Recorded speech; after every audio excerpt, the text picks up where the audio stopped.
From Relay, this is Upgrade, episode 529 for September 16th, 2024, a monumental day that we'll get to shortly. This episode is brought to you by Fitbod, Delete Me, and Backblaze. My name is Mike Hurley, and I have the absolute joy and pleasure of being joined by my friend, Jason Snell. Hi, Jason. It is delightful to be here with you today, Mike. We're celebrating. We'll talk about this later on in the show. We are. But literally today is the 10-year anniversary to the day of Upgrade episode 1. Mm-hmm. Which is, it's to cool, man. That's cool. So I have a Snell Talk question to start in possibly the only way that could be acceptable, which comes from TF, who wants to know, Jason, what is the weather like today? At least one person cares. Currently, as we record, 59 degrees Fahrenheit and cloudy and foggy. We had a change in the weather, TF, over the weekend, and our usual best weather of the year, September-October pattern, has been disrupted. And we've gone into a weird kind of cooler, foggy mode, which is okay. I mean, I do enjoy those warm, late September days, but it's cool and foggy. We went to the baseball game yesterday. You know this, Mike. Gotta open the gates. You're San Francisco Giants. Let's go. And it was the last game we went to. It was sunny and hot. It was still sunny for half the game, and then the high clouds came in. But having it be a little cooler and there being some wind was good because we were not as miserably hot. They built that stadium specifically to block the wind, and so like the flags were whipping, and we had almost no wind where we were sitting, which is really nice. But that does make it hot on a hot sunny day. So yeah, anyway, windy, foggy, kind of weird. So thank you, TF. Thanks for asking. Now, update, real-time follow-up. Okay. 60 degrees. We broke 60, everybody. That's good. I'm happy to have gotten that real-time update. Well, let me tell you, I'm in Memphis, Tennessee. Weather is bananas over here, Jason. Oh, yeah? How's it? So much rain. So much rain. Rain. It is raining yesterday it was raining like mad. It was very Remember that rain? Was it like the rain when we came back from the baseball game that one time? Nearly as bad as that. I maintain that was rain, biblical. That rain time, one time when we were at baseball, me, you, and Steven, is the worst rain I have ever seen. Ever. Where it was raining so hard that the rain was bouncing off the ground. Hitting you from all angles. Yeah, it was up there. When I was a kid, we took a trip to Washington, D.C., and we were in the Smithsonian, I want to say. We were in like the cafeteria, but what I remember is there weren't very many people there. There was a question about whether we should go back to where we were staying because there was a tornado warning. And I also remember that one of the glass panels in the windows of the cafeteria at the Smithsonian was broken and water was just pouring in. And I thought, is this where we die right here? Is this the end of the world? Will the tornado come and get us? As a California kid, I don't know anything about tornadoes. Anyway, but that Memphis, that was probably even worse than that.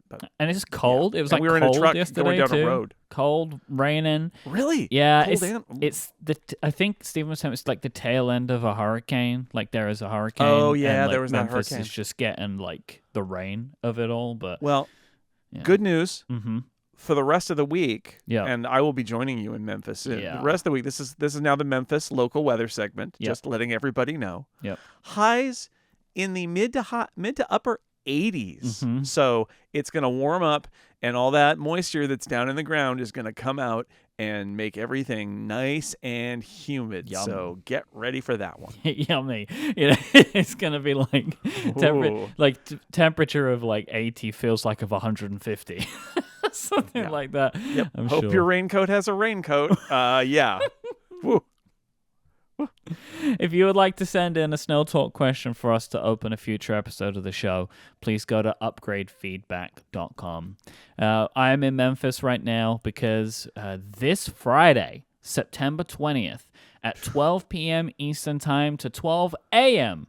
Eastern Time at youtube.com/@RelayFM will be the 6th annual podcast-a-thon for St. Jude from the St. Jude campus. We're doing it on YouTube this year, which is going to be great because you can rewind the video if you want to. Like I love that about YouTube nice. live streaming compared to Twitch, and then it will be on our YouTube channel forever. So there's a link in the show notes which you can go to actually, you can like put a reminder on YouTube, but you can also just watch it straight there. Make sure you mark your calendars. Jason's going to be here. Casey Ellis is going to be here. Kathy Campbell's going to be here. We're going to have an incredible time raising money for the kids of St. Jude. Bigger and better than ever. More hosts and hijinks than ever. It is Childhood Cancer Awareness Month, so that is why we're going to be broadcasting the 6th annual podcast-a-thon for the kids of St. Jude for the Relay for St. Jude campaign. And talking about campus, I've got to see this happening over the last few years, and last year in October, St. Jude welcomed the first patients and families to its newest housing facility, the Domino's Village. It's one of 4 housing facilities that are available to St. Jude patients, because St. Jude has treated patients from across the United States and around the world, which makes housing for patients and their families a critical need. So St. Jude provides free housing to any patient who needs treatment requiring an overnight stay and whose family must travel 35 miles or more to the campus. And now they have one more option when they need housing. The Domino's Village is 6 stories tall with more than 307,000 square feet, and it features 140 fully furnished apartments. Patients and their families that are staying in the Domino's Village can spend quality time together in places like the Arts and Crafts Room, the community kitchen, an outdoor activity space that has a large LED movie screen for movie nights. There's also places like a toddler room, a beach-themed play space designed just for the little ones, with a walk-in lighthouse and colorful mural with sea creatures, sailboats, and beach umbrellas. Plus, they have a medical clinic with 3 exam rooms where patients can get medicine or preclinical work before a procedure to the hospital. This is another thing in like the big stack of things for what makes St. Jude special to me, because they understand that families need to feel like families and kids need to feel like kids, even though they're going through this horrible traumatic thing of having cancer treatment or treatment for other life-threatening diseases. They make sure to put the money that they are given in the donations to good use like this. That yes, it goes to treatment for cancer. Yes, it goes to research for more treatments, but it also goes to making the lives of these kids affected by one of the worst things that could happen to a human, to make their lives that little bit better while they're receiving their treatment. The Relay community has shown so much generosity over the last 6 years, and we would love, or the last 5 years and 6 podcast-a-thons, and we would love support again this year to support the life-saving mission of St. Jude. Please go to stjude.org/relay where you can make a donation today, and there are some incredible, awesome rewards that you can redeem if you do. Plus, you can also find out about employee matching and how to set up a fundraising campaign of your own, where there are even more fantastic incentives available. Don't forget, the podcast-a-thon will be on Friday, September 20th from 12 p.m. Eastern on the Relay YouTube channel. When we rally for a common cause, we become more than a community. We become beacons of hope for all. That's why we're asking you all to join Relay and St. Jude this September for Childhood Cancer Awareness Month. Together, we can help cure childhood cancer, so go to stjude.org/relay to donate or create your campaign today. While me and Steven may be competing for the title of co-founder champion this month, we're all united when it comes to what matters most, finding cures and saving children. One last time, that is stjude.org/relay. Be a beacon, people. That's what Ted Lasso would probably say. He would say that. He would say that. Be a beacon. They're hope, right? That's like, this is what they are. St. Jude is hope. I'm in the dark, but there's a beacon over there. Beacons That's what they do. Very rarely is there a sinister beacon. That sounds right? like like a siren, you know? Maybe. That's not a beacon. That's a good point. That is a really good point. Beacons are hope. Beacons are shining light through the darkness. It's a good metaphor, I think. So be a beacon, people. Ted Lasso might say. And Jason would say. I would say. I mean, if I were more homey like Ted Lasso, I would. Would you like to do some follow up? Of course. That's all right. Just gonna say it here. Mm-hmm. One of the things I looked forward to the most in doing Upgrade when we started was that I had never done a podcast that I was on every week so that we could have a continuity where there was follow-up. Because the Incomparable's not like that, and I was not on every Macworld podcast. they were all just kind of like mix and match. And Upgrade, I was very excited. And Clockwise didn't have a format that could have follow-up. So that was one of the things I was most excited by about doing Upgrade, was the existence of follow-up and the ability to have an ongoing story and back and forth with listeners. So it's great. So I'll spoil a little bit of this now, but later on we've got some questions from listeners about the show and its history in 6 colors and, this 10 years we've shared together. But one of the questions was about like what's changed over the show's history. This is something that changed because in the beginning of Upgrade, you were so excited for follow-up, we did way too much of it. Early on, there was much too much follow-up, and I think we kind of scaled that back over time because we were spending a significant portion of the show just talking about the previous episodes, which I know it works for some. It works for some, all right? It works for some. But not for me. I did have a moment where okay, let's just be real here. There are moments where I feel like I'm almost at the end of an episode of ATP and they're still doing Ask ATP. I'm like, are there segments in this podcast or is it all Q&A now? Hashtag Ask Upgrade, by the way. Yep. I get it. I get it that there is it is a comfort, but also you don't want to do too much of it. Yep. This came in from an anonymous listener via the feedback form. In the draft episode, you mentioned how annoying it is that the A-series chips don't line up with the phone name, but it's even worse internally at Apple. The iPhone 15 Pro shipped with the A17, whose internal project identifier is H16P. H16P reuses IP from H15G, which is the M3. In my organization, we primarily develop for the G variant, which is M-series chips, and inherit that design for other chips. So when figuring out which chip is in each product, we have to consider H15, H16, A8, A17, and iPhone 15. It is very difficult to keep straight. And just keeping in mind, A17 is H16. Yep.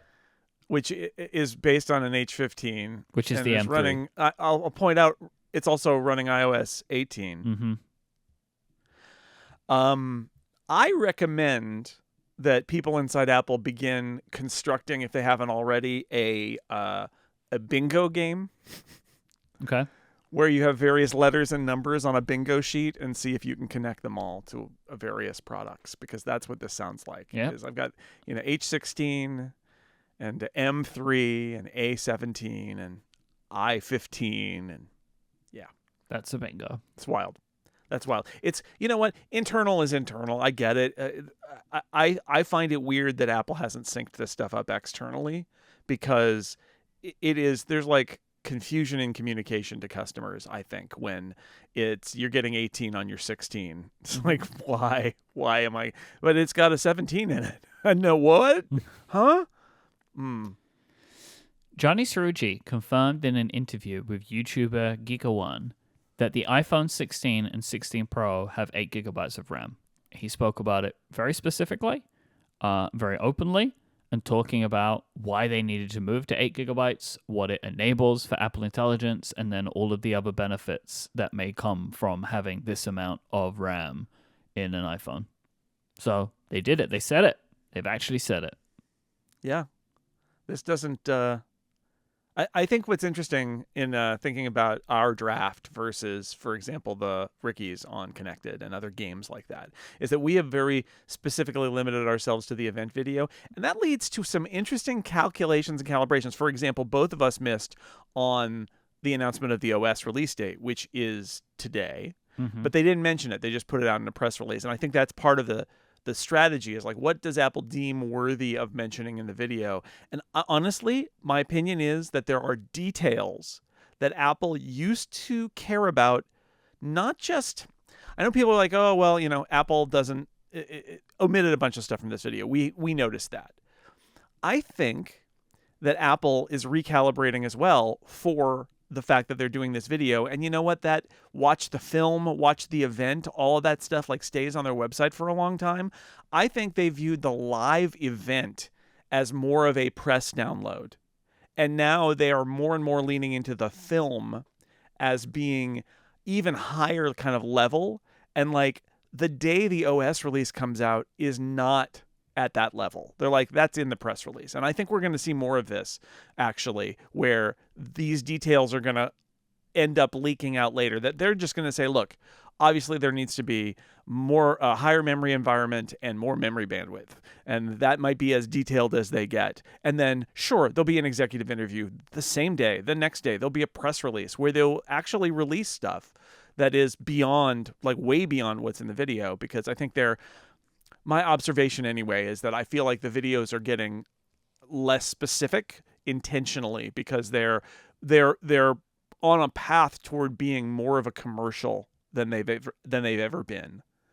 And I think that wasn't the case when they were on stage, where it was sort of, I think mentally they were still like, the press is here and we're dealing with the press and we're going to give them details, and oh yes, the world is also watching. And I think now they flipped all the way over to, we may invite the press or not, but this video is for the world and we don't need to get to that level of detail. Like the obvious example is like there's the end of the video, they don't say, hey, if you're watching this in the Steve Jobs Theater, go back at the end and there'll be products out the back. Like, of course not. They're not going to craft it like that. So I think this is in line with that, where Johnny Srouji is happy to say that they have 8 gigs of RAM, but it's not going to be in the video. It's not needed. They don't want to do that. Well, because this is similarly, now they have the opportunity to get that information out in different ways, right? So like Apple want the world to know that the phones have 8 gigabytes of RAM in them, but didn't deem that worthy of taking time in the big event commercial. Exactly. But they know they can get that information different out to people, so they'll just give it out through interviews like this. Right. I mean, there's the stuff you dump in a press release, there's the stuff you put on the website, and there's the stuff that you hold as a tidbit that will get reported. Yeah. And then you drop that in an interview. Mm-hmm. And that's all part of the strategy. It's just a different strategy, maybe, and maybe a more sophisticated one than the old one was. So to continue with some bits and bobs that have happened since the event last week, to comply with EU regulation, the batteries on the iPhone 16 line have apparently been specifically designed to be easier to replace. This was a thing in a press release. I look forward to the teardowns for this to understand how. But I did see today something that I guess is funny. I think unrelated really, but it's just a funny contrast to this, that the Pro phones, the battery replacement has become 20% more expensive. But I think these are separate things in my mind. Like I don't think that the ease of the battery replacement is what dictates the cost of the battery replacement. Right. You know? Right. That may be true. Interesting. Yeah. Teardowns are going to tell us a whole lot, right? Yep. I mean, teardowns are also going to reveal the difference in the chips, right? Because there's an initial thought that because the GPUs were one different between the Pro phone and the non-Pro phone, that meant it was a binned chip. But there are suggestions that, based on how you read the specific text of what was said in the event, that they may be describing in the Pro chips the cores from the M4, but they didn't describe the non-Pro chip that way. And there's a question if maybe the non-Pro chip is a different, a different chip generation, M3 even though maybe. It's on the new process. Right? Maybe. Maybe. Yeah, well, M3 was on the old process, and my understanding is you had to re-architect that, but maybe it's using some cores out of that, or it's out of some parts of the M2. We just don't know. And that's the thing, that somebody's going to grind down that silicon and try to see what's in there. And that's all cool. That's the next level. And it's funny because like Apple knows people are going to do this. And Apple could eliminate all doubt by just disclosing all of this in interviews and things. But this is how the game is played. Some of this stuff, they're like, look, if you want to do it, you can speculate. We're not going to talk about it. And that's just how it goes. So I look forward to it too. The iPhone 16 Pro features a new Qualcomm modem that should see an increase of 5G download speeds of around 25% over the 15. Now, wow. I think this is interesting. Gotta hand it to Qualcomm. What a great partner. Well, this is why it's funny to me. Like, is Qualcomm just like purposely making it harder for Apple to make their own modems by making them better and better and better? Yeah. Sucks. Like, well, oh, good news, iPhone people. The Qualcomm modems are even better. Your 5G is even faster. All it does is raise the bar. I mean, and Qualcomm knows it, right? All it does is raise the bar for Apple about what Apple has to do if they're going to make their own modems and go away from Qualcomm. Mm-hmm. I think the truth is that Apple doesn't have to go away from Qualcomm. It just wants to. Yeah. And it doesn't have to go away everywhere, right? Like, it's possible that the rumor that they're going to do this in the iPhone SE and maybe in like some iPads, like, you're trying it out, right? Let's see how it goes. And maybe you know, either you're confident that the iPhone 17 is going to have, better 5G, even though Qualcomm's raising the bar, or you could always say, okay, we're gonna wait another year or something like that. Who knows? I don't know what all the different benefits are for Apple, but meantime, Qualcomm, since this is their one of their key things that they do is 5G modems. Good for them. This sounds like it's a faster modem in the Pro chip models, the Pro models of iPhone. Yeah, and 24% faster that's pretty impressive. I'm really intrigued to see what that translates to, but great, right? Like if you could just make it faster just by putting a new modem in it, like fantastic. But I guess as well, you've kind of got to have the speed available to you in your plans or whatever. But nevertheless, still a cool thing to have. The FDA has already approved the AirPods Pro as a hearing aid in the US. So that was fast. So we can assume that they'll probably be ready to go, like as soon as iOS 18 drops, provided Apple is expecting that and it's in there. Yeah, and they this just in, Mike. This just in. They also approved the sleep apnea. Oh, wow. Wow, okay. Yeah. That's pretty cool. They did that today. Man, the FDA is like, they're on it. Yeah, and Apple, I don't know whether this means Apple's like, FDA, do what we say. Or whether it's more like, can you hold off? We don't have a final thing now. Okay, now we're ready. Now we're ready to seek approval. But they knew, like Apple last week was so confident about, these will be approved, right? Like, but the timing is interesting that they've gotten it to go, like, just as they're launching it. And the question is, will this require a software update, or is there some sort of like secret switch that can get flipped when you're in a region that's gotten authorization, which would be a cool way of doing it.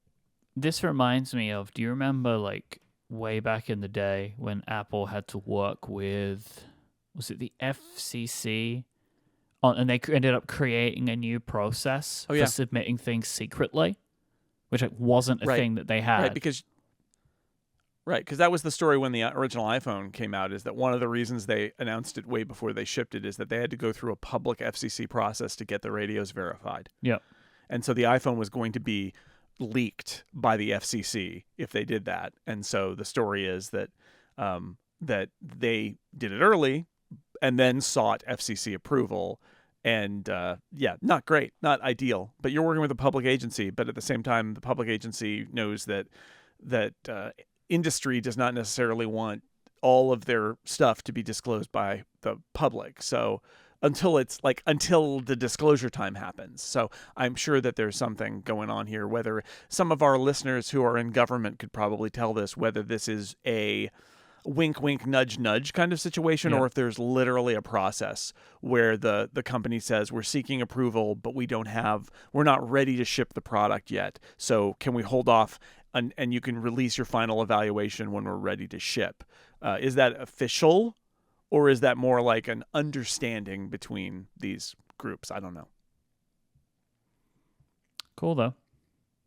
I hope that it isn't too long until I get some of these features in the UK, but I'm not necessarily holding out hope for it, especially with I think it was sleep apnea that one of the two, it was the hearing aids where they didn't even mention the UK, but hopefully it will get done here too. Yeah. And Apple has shared an image with Wired that was created in Image Playgrounds.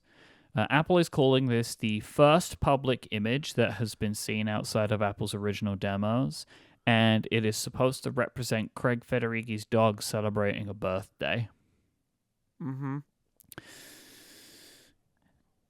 I would say, like, it's the best one of these images I've seen from them, but I still like, but why though, you know? Like, congratulations, I guess, but why? It's also very funny that Wired put this big thing across the across the image it says AI generated image, which is in line Yeah. with their like policies. So it's just funny to see this image going around the web with just that text over the top of it. But that's pretty smart from Wired. So I mean, my thoughts immediately were, I guess Apple's still trying to make this happen, where Yep. I thought like maybe they would back off on this. No. And instead they're kind of like pushing forward on it and saying, see, it's fun. It's what I said back in June, right? Fun. It's fun with your phone. It's fun. And but they're still trying to make it happen, which I guess means technically they're still trying to make Craig Federighi's AI generated dog fetch happen. That's pretty good. I don't know. You should be happy with that. That's the best. I look. These are the jokes, folks. Anyway, it's fine. I mean, it looks like AI generated pictures. It's again, my feelings about this are complicated because I don't really like the look, but I also appreciate the fact that there are scenarios in which it could be used for fun, and it's just like low stakes. Nobody's losing their jobs. It's literally like it's fun versus like if you put it, and it's in a text message, right? Like you put in a keynote presentation when you might otherwise have needed an image library subscription that is for a company that is paying photographers or whatever. Like it starts to get weird when you do that. But which is why I kind of like the AI emoji better, because it feels much more, emojis are constrained and in terms of their language, but also in terms of what is an emoji. And so you're kind of creating images that look like emoji design, Apple's own art emoji design. Mm-hmm. That kind of, I feel better about that. But this is what Apple, I don't even know if this is what Apple thinks people want.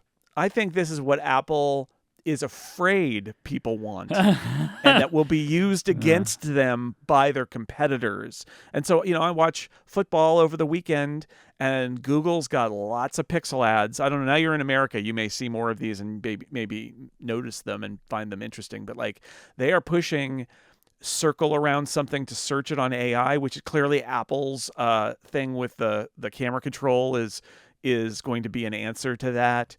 And like this is why I think Apple really is going so deep down in this embrace of AI.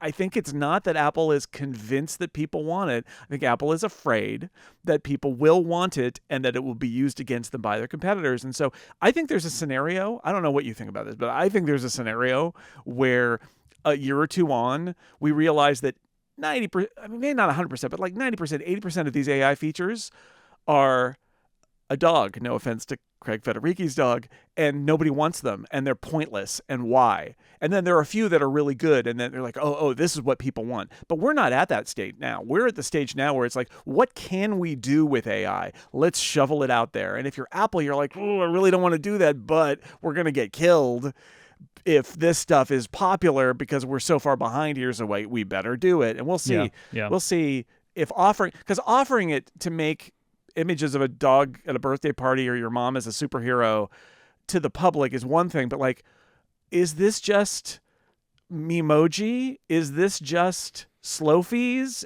I mean, right? Like you can push it, but it doesn't mean anybody wants it. So we'll see. Genmoji, I could see. Like Genmoji, I think I could see. More interesting. Yeah. And I know, I'm gonna counter something that I think is probably in the heads of some listeners right now, which is, yeah, but so many people are already using AI generated images using AI chatbots and stuff. It's like, I don't believe that the people who are tinkering around with AI chatbots are representative of the entire human population. I don't believe it. They're different people. It doesn't mean that the general human population won't also like generating images like that. They might.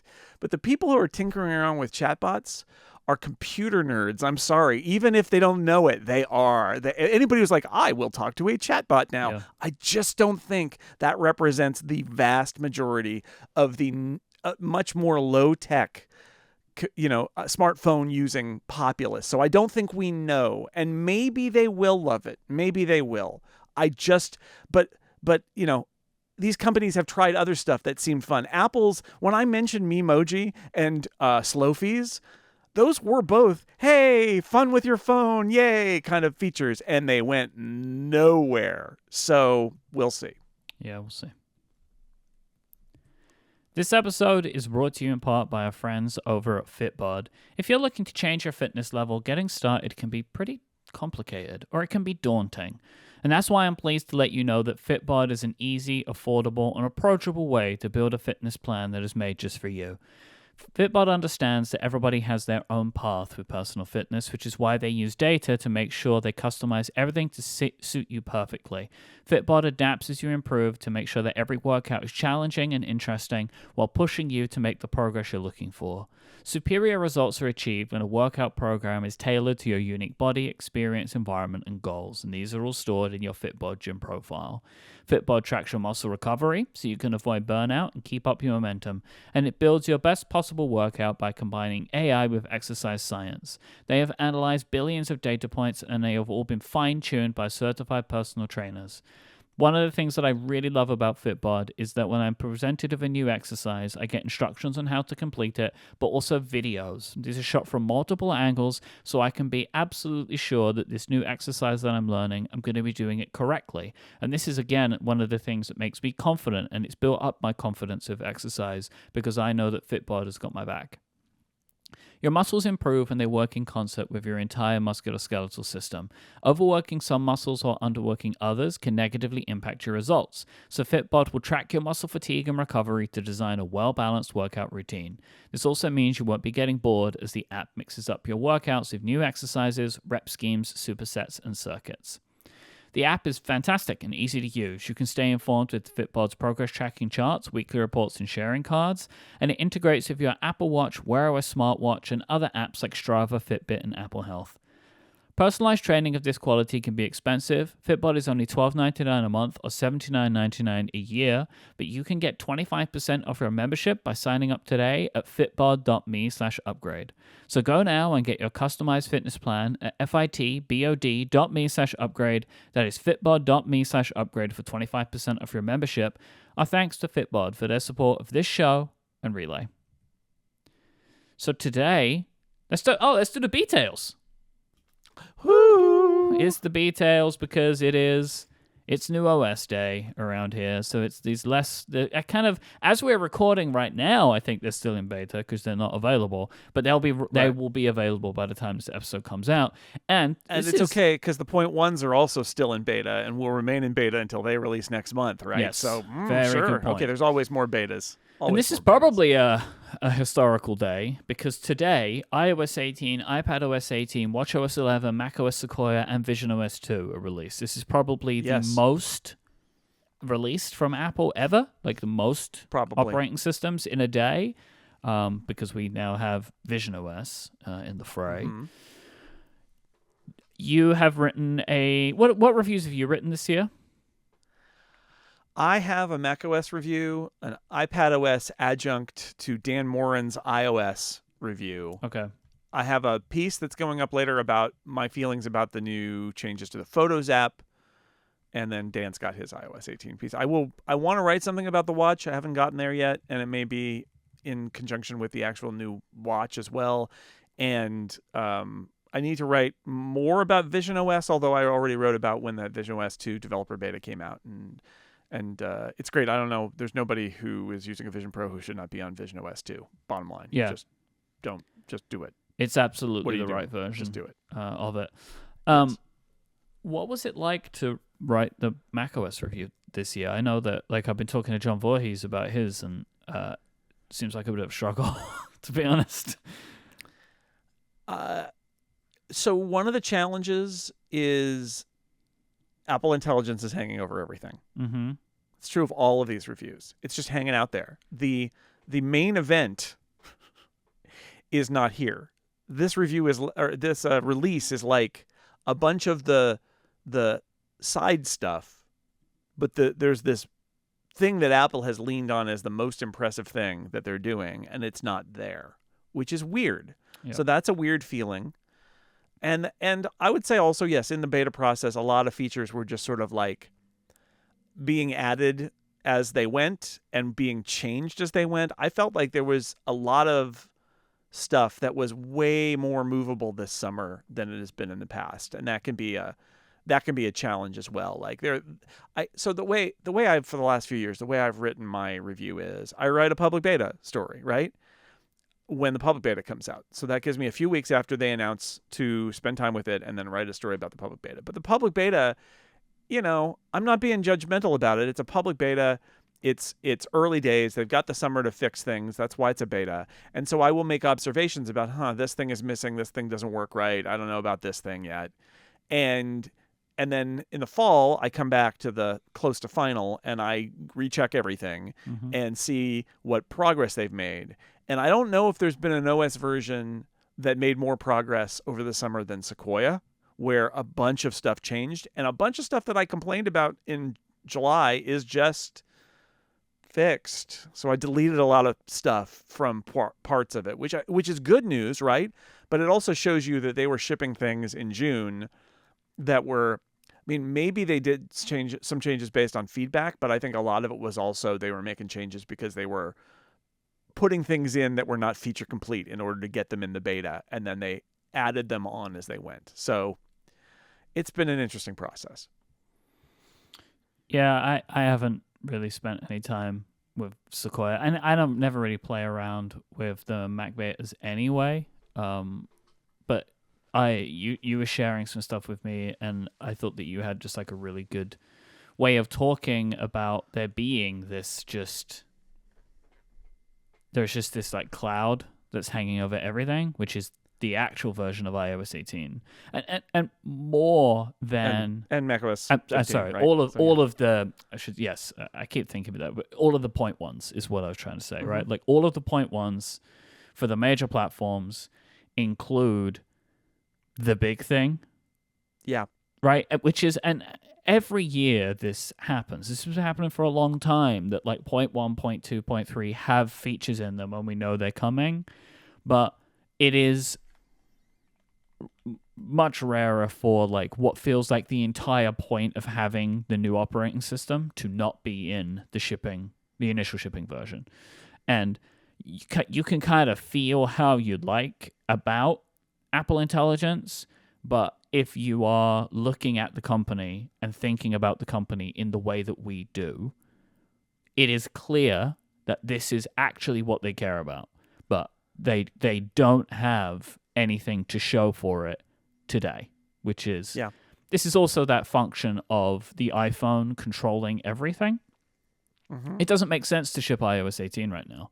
Like, they should ship iOS 18 in October, right? They ship iOS 18 and it includes a beta for Apple Intelligence. But what are you going to do about the iPhone? So you kind of have to ship it now.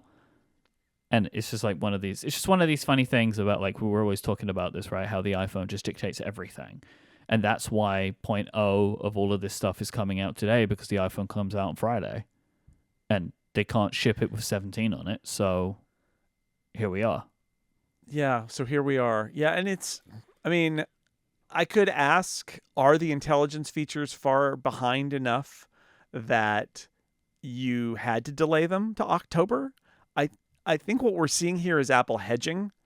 I think in June when Apple announced this, they were not convinced there wouldn't be big problems that prevented them from shipping it immediately. And so they said, look, it's not going to be in the first version, and we'll get to it when we get to it soon thereafter. Now they've obviously reached the point where they feel like, October. We can ship it in October. If they had known that they were this close, would they have pushed it a little and gotten it into 0.0? Maybe? I don't know. I still think that, there's some worry about how it's going to work, but there's also some worry about just the strain it's going to put on, their servers that they're building, their little private compute cloud thing and all of that. But it is a little curious that they're literally saying, like, oh, yeah, in a couple weeks it'll be out. It's just like, well, why didn't you push that? I know you're running full speed here, but, like, developer betas haven't changed that much. So could you have just shipped 18.1 as 18.0 and been fine? Probably. But I think they didn't know that when their initial plan. But so we're left looking at everything else, and it is fine. Like, there are always a spread of features. Like, there's always, like, the the A tier features Mm-hmm. that are there, that are the big ones that are like, oh, this is a big change. And then there are a bunch of B tier features that are pretty nice. And then there's like the C tier is just like all of this little tiny detail stuff. So there's still a bunch of B tier features. And depending on the platform, I mean, I would argue that there may be some arguably A tier features, but really Apple Intelligence just obscures it all. So really, you've just got to say Apple Intelligence is the thing that Apple's focused on. That is the number one feature on all these releases, and it's not there. So we're left with the rest, and it's a little bit weird. And I feel bad for some of the features. Like on the Mac, the iPhone mirroring feature is really nice, and I think will make people's lives better. And I think that Apple's pitch for it was actually really smart, having used it now, because they talked a lot about using Notification Center as the method to get to phone mirroring, and I've found that that's actually true. The idea that I don't often go, oh, I shall bring up my iPhone now and look at what is going on, but instead I get a notification on my iPhone, but it comes up on my Mac, and I click on it, and it opens iPhone mirroring to that app that I don't have on my Mac. I'm like, oh, okay, all right, right? Like now it's all kind of seamless on this one screen that I'm using right now. And they did a good job. It's like, it's smooth.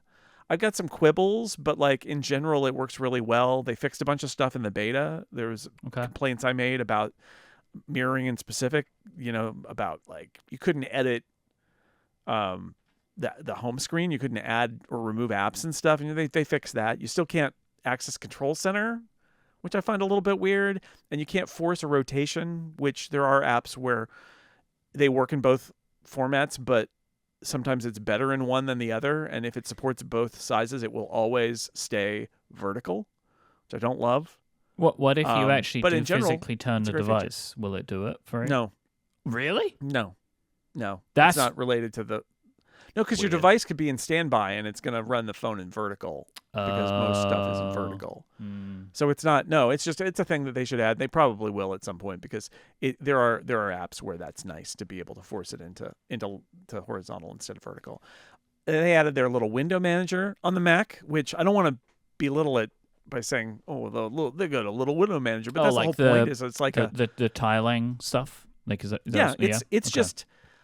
basic. But like that's the point is there are lots of apps out there that do this stuff. Like Moom from my pals over at Manytrix is one of them, but like there are lots of them and they all do more. But this is something and it's stock. And if people want more, there are third-party apps to solve it. But this is like a very basic, I want to put this window to the right, I want to put this window to the left, and keyboard shortcuts in order to move and dock. Sliding things into the corners and having them resize and dock there.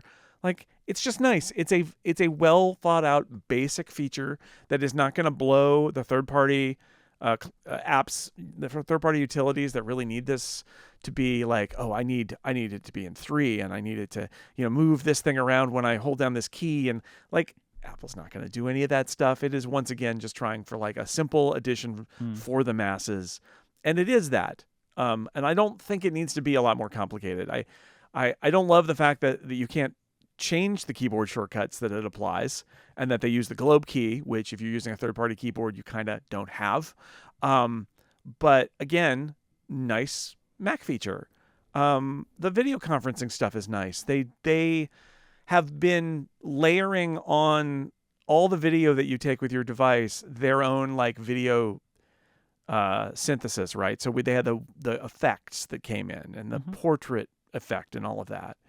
And so this time they have background replacement and there are a bunch of images of like Apple Park that you can put behind you. But you can also use your own. And Apple's background replacement tech is really good. And now every single app just gets it if they're using video because you can set that at the system level.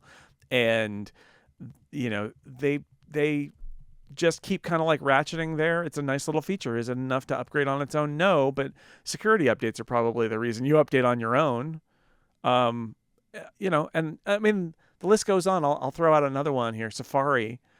I really like hide distracting items. And I know it's kind of like a manual ad blocker, but like, here's the thing. I don't think that websites should be prevented from making money on ads, right? I clearly don't believe that, but I do believe there is a point, and that's why I think it's great that Apple calls this hide distracting items.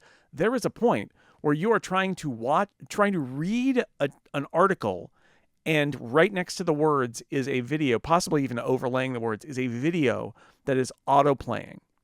And it's so, or there's an ad that's blinking, and it's so hard to focus on reading an article when that is in your peripheral vision. And so Apple's basically said, we will let you make it go away, and it disappears like Thanos is snapped. It just into little particles and it goes away. And like, I can't be against that, because that's in my mind, that is a violation of the contract between the reader and the website. If they are making it impossible to read your article in order to load it up with distracting ads, I think it's gone too far. And it puts it in the user's hands to say, no, that ad. And what I found is a lot of times the really distracting ad actually has an ad under it, because they're trying to work around ad blockers. And the ad under it is not distracting because it's not animated or video. So there are a lot of positive things about it. But I've really liked that feature, because there are sites I read that like literally good sites, and then halfway in the middle of the article, they just start playing a video of a completely different article about a different topic.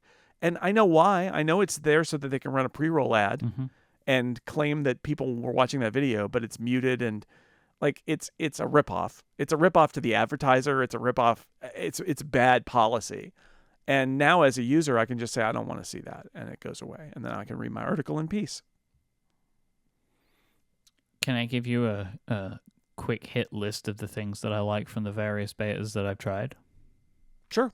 So I've been using iOS and iPadOS 18, and I put watchOS 11 on my watch a couple of days ago as well. So in general, the emoji tapbacks and the text effects in messages are fantastic. Like, yes, they are a reason to upgrade to iOS 18. The text effects are so fun. And I think Apple has done an incredibly good job of detecting effects to be added to words. Like, for example, a couple of days ago, for emphasis on a word, repeated a letter a bunch of times at the end of the word. It's like, thank you, that kind of thing. And it picked that up and was like, you should add an effect to the you, because you've obviously done something weird to it. So they're doing a good job of that, but also they're just really fun to play around with. And emoji tackbacks, about time. It is past time, but they are great. Yeah. I agree. The Control Center, I like the third-party actions. It's fiddly to set up, but you set it up once. I like that you're able to have multiple pages for HomeKit, because I can now have a different page with distinct items, one for my home and one for the studio, which I love that I can have that, and that can set them up the way that I want to. Game mode is the thing that's been added when you play games, right? And I know that this is doing stuff like it changes some of the thermal properties and gives you more power, but something that it does, spatial audio for iPhone games. Now, this makes a ton of sense to me. I actually think spatial audio makes the most sense for video games on your phone than it does for watching movies and stuff. It just fits really well. Especially if, like, I play a lot of games that have sounds, like not music, but sounds, and I can hear those sounds while I'm listening to a podcast. And this makes a lot of sense, because the podcast is up here in my ears, and the sounds from the game are happening down there on my phone. It's actually, I really like it. I think it works pretty well. The new Photos design, it takes some setting up, again, like Control Center, but once you've set it up, you are left with something that works better for you. Like, that's kind of my overall feelings on Photos. Does that jive with you?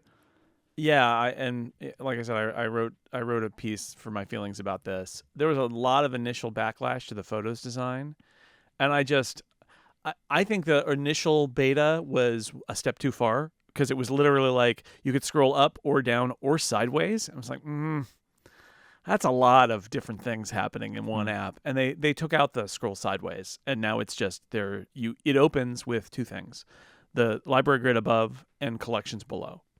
And again, like, I heard from people who are like, oh, I can't believe they did this. I just want my library. I just want my grid of photos that's completely chronologically ordered with the most recent ones at the top. And like, okay, Photos has two things about it. One of them is it's where your system camera roll basically is. And like you need to be able to get to it to get to that last photo you took. I get it. But the whole point of having a photo library is to look at the photos in the library, I think. And that includes on your devices, not just like back home on a Mac or something. It includes on your devices, especially for like, and I think again, our more computer focused community is maybe over-indexing on, I don't want to see collections. I just want to see a utilitarian grid.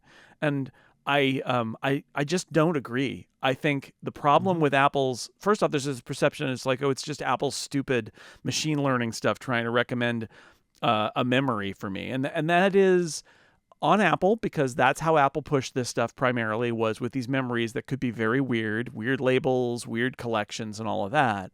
But like, first off, collections is way more than that.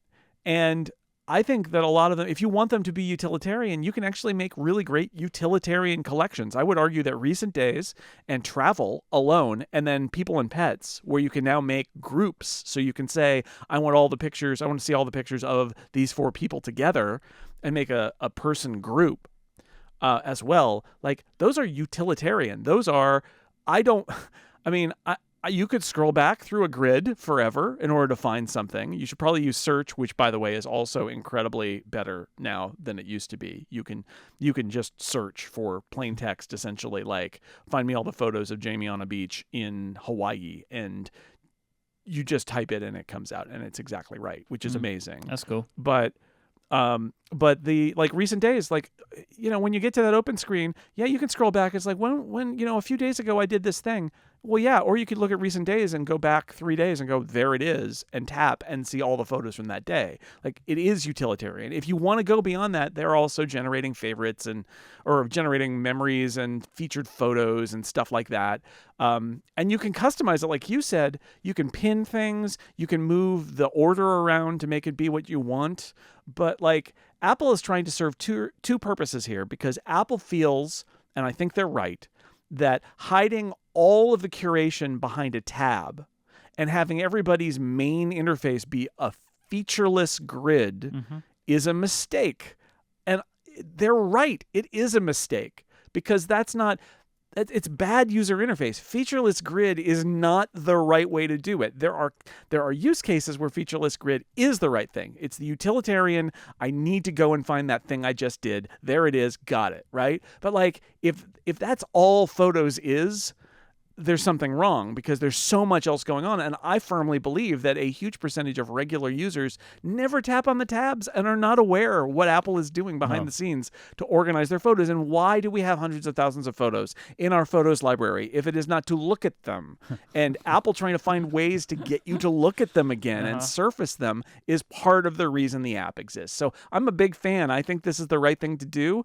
And I think if people are grousing about, oh, I only want to see a grid, like, how are you using your photos library? And maybe consider looking at the utilitarian features and collections, because Recent Days alone is very helpful in just coalescing your photos down into the most recent days, or Travel that coalesces your trips based on your GPS and time data, so that you can just say, where is that trip I took? And instead of scrolling back a year to find that trip you took, you look at trips and you go back 4 and you're like, oh, that trip, and you tap on it. It's the right thing to do. So I think they nailed it. I also like that the grid of photos at the top, you can choose how it's displayed, whether you want it to be displayed in date order or added order, like when added to the library. I love that you can do that, because I would often find myself trying to find an image, you know, but it's like, is it in recents or is it in like my library? But you can just choose. And by default, my choice is I want to see things when they were added to my library, because that makes more logical sense to my mind. And to be clear, Photos has been using machine learning for a decade, and none of the features I've mentioned are Apple Intelligence. I think the only Apple Intelligence features in Photos are Cleanup, which removes things from the background, which works really well. Not perfect, but none of these things are, but it works really well. and there's a like freeform text to make it generate a memory movie and stuff for you. Yep. That's an AI feature, but Super the rest good of UI. it, Oh my god, the UI for that feature is so good. yeah, It's with all so the things fun. flying in and Yeah. the lasers and stuff, yeah, And it there's a lot shows you going like on there. the But words it's searching to collate what you're Yep. looking for. It's very, very good. Very good UI. yeah, I wanted to mention the Passwords app. Oh, yeah, okay. I haven't really um, paid any attention to it. It's good. I have dealt with performance issues when importing. I have a big 1Password library. It's like 2,000 passwords, and it bogs down. Mm-hmm. It bogs down. Yeah, well, I don't know. I've been using it Look a at long me. time, right? So it really followers. bogs down, and I think it's a problem. And then deleting them is also really slow. It gets slow. I think they've got some work to do there. And then I think Passwords as an app is so good that what it does, especially if you're coming from 1Password, is reveal all the ways that I think Apple still fails at dealing with this, because I've been using it for the last few weeks full time. And what I found is then I come to a website that wants to use my credit card, and it doesn't autofill from Apple for some reason from the wallet, because that's not in Passwords, it's in the wallet. But if I'm not going to use 1Password, then I'm using Apple's wallet stuff. And I come to websites where it won't autofill, or it won't autofill the date, and it won't autofill the little CVV code. Yep. And trying to get that out of Apple Wallet is awful. And in 1Password does a very good job of brute forcing those kinds of scenarios, I think. And if it fails, use a keyboard shortcut to call up your credit card and grab and copy and paste the dates and codes out of it. Mm-hmm. And Apple it's not good enough there. Apple Wallet feels very much like they've sort of moved on from autofilling in the browser because they want you to use Apple Pay. But the fact is, the reality, I'm not always using Apple Pay on websites. That's just how it is. And they don't do as good a job of that. And there's other similar data I was asked to put in my driver's license. I was like, oh boy. And like, you can keep that in a locked note or something, but there's other personal information that it doesn't do as good a job about. I also have some import errors that happened to me where I would try to log into a website using Passwords and it would say the password is wrong. And I would look in Passwords and it was the wrong password. It was like an old password, but in 1Password from which it had imported the data is the right password. So I had to do a bunch of like cleanup there too. So I guess what I'm saying is it's good. Apple's progress is good, but there are still things that in terms of autofill that it needs to do a better job of. Because right now, if I was not also having my 1Password app is still on my system, I guess what I'm saying is I try to use Passwords all the time and Apple's adjunct things that are like what's in 1Password. And I end up having to go back to 1Password more than I expected. Yeah. And that's not great. So it's a good step, but I feel like there's more to do there, and the app needs to get a little bit better. But yeah, I don't know if there's anything else. I did like Math Notes is nice. Math Notes has come along. Yeah, I like that over the summer. Yeah, it was kind of bad at the beginning of the summer, and it's much better now. So it still has some quirks where you want to use variables and it thinks you're doing something different, and every now and then I write something and it gets the little squiggle under it, and I tap to see like what does Math Notes think this is, and it thinks it's some complex math equation, and I'm like, oh no, that's just a letter. Why are you doing this? But I really like, and this also a feature that like makes sense to real people, regular non-computer nerd people, because I described and it works this to very Lauren, well, and it's a lot of fun. Yeah, Lauren's response was something like, "Oh, yeah, trying to do math when you have to type it in with a keyboard is impossible because it's really bad. That's like, this is one of those things that our keyboards weren't really made for, and that we all learned how to do the math with our hands, and you're writing the equations and all of that, and like Math Notes just does that. It's actually pretty great. So yeah, there's a bunch of good stuff in there. It's just that we're also just waiting for the main the main event to happen, and that's Apple Intelligence. I have a couple of little bits. So you're talking about like great ways to surface your photos. Allow me to extol the virtues of the Apple Watch Photos face. It rules. Yes. So it's so good. It's so good. So the way it works is you start on your phone and you pick some photos. Or you pick, and you can pick one, up to 24. You can also pick just like, not images, but like, show me photos of this person. You can do that too. So, and what happens is they are analyzed, and they are cropped on the phone based on a machine learning analysis of what the key images are that you want to see, because obviously a photo is not the same shape as an Apple Watch. So it tries to keep the subjects of your photo in view. It does a pretty good job. It's not perfect, but it's better than not doing it at all. Very impressive.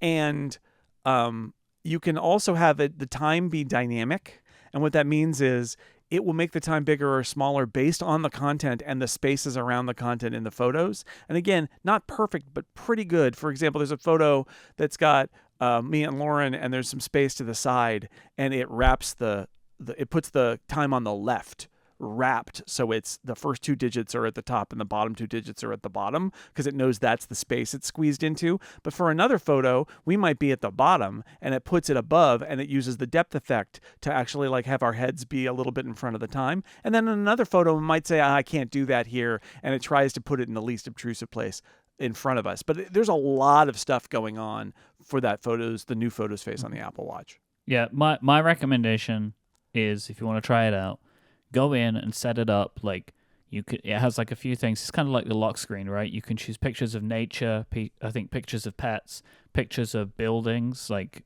architecture, or cities, I think they call it, and pictures of people. So I set mine up to be like nature, cities, and pictures of my wife. And then every day it gives you a new set of images. So and then they scroll throughout the day, and you can also just tap on the watch face and it will cycle through them. And it's doing that thing like the lock screen, like as Jason said, like sometimes it's a picture of my wife and the time part of it is behind her head, right? And you can also have 2 complications on it too, which I think is fantastic. So I have the date and I have the weather.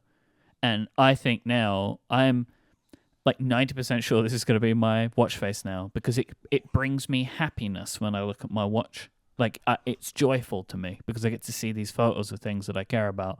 I think this is incredible. They've done a fantastic job with this. It's like they took the lock screen photo shuffle, shrunk it down, and put it on the watch, and I think they did a really good job of it. I like more widgets. There are much more widgets on the Apple Watch. I like the suggestions. I like that you can kind of say, like, don't suggest this to me, or do suggest this to me. I think that's pretty good. One of the new widgets that I like a lot is the workout one, where you can just start your 3 most recent workout types just from a widget. I think that's really good. I like the Vitals thing. It's just like a cool app to have. And then just because I don't want it to feel left out, we mentioned visionOS 2 a little bit. The new gestures for going to the home screen, bringing up Control Center and stuff, it's so much more natural in the way they were doing it before. And then, the new environments and stuff like that. Like visionOS 2 is a good leap forward. And as Jason mentioned earlier, which I agree with, if you have a Vision Pro, you should be on visionOS 2 because it just makes everything a little bit better.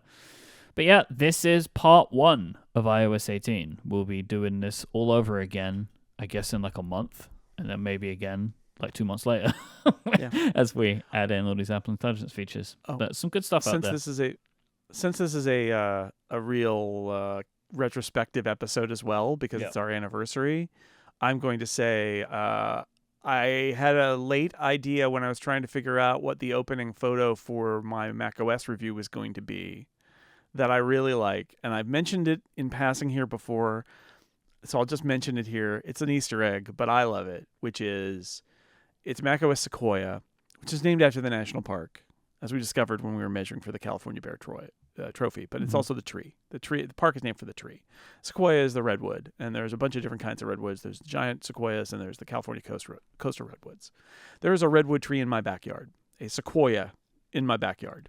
Nice. And I have spent the last 20 years writing and editing OS reviews in the summertime under that tree. That's my favorite place to be, to work on stuff in the summertime. I sit out there in a camp chair and I work under the tree.